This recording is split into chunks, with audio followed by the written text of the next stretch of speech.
There was a proposal today, or actually a law, proposed and announced by the Samurai Party in South Korea, which would provide, quote, privileges or benefits to the Secretary General when he leaves here, which would include a bodyguard, office, security, secretary. And so some have raised, is there any provision for this? Is this consistent with UN ethics rules in terms of a country offering these things to a sitting UN official?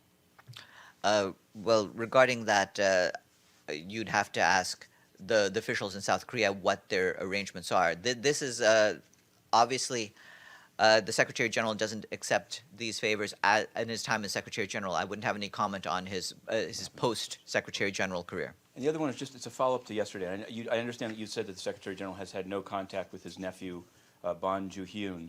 But given that the article says that the acts that he engaged in were while he was an employee of Colliers International, which, if you remember this, there was back and forth. Their plaque is still up on the FF building on 45th Street. I wanted to know, this is a UN question as opposed to a Secretary General, if he doesn't speak to him, is this individual, a nephew of the Secretary General, still employed by Colliers? If so, does this finding by a court trigger any review of the UN's contracts with Colliers? You would have to check with Colliers whether he's an employee. I wouldn't comment on someone who's not UN personnel.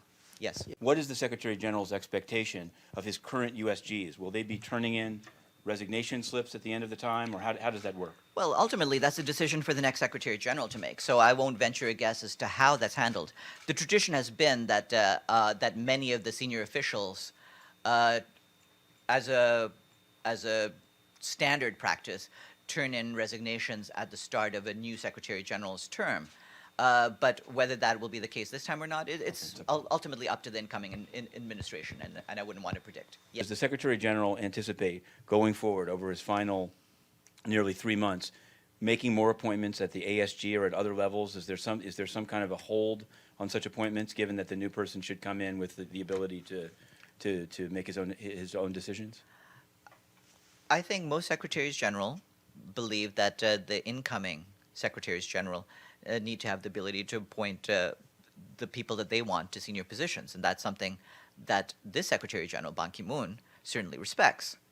Of course, there may still need to be appointments based on the nature of different crises happening in the world, or based on different people having their own mandates expire. But I think that in the coming months, there's not that much left of that process happening.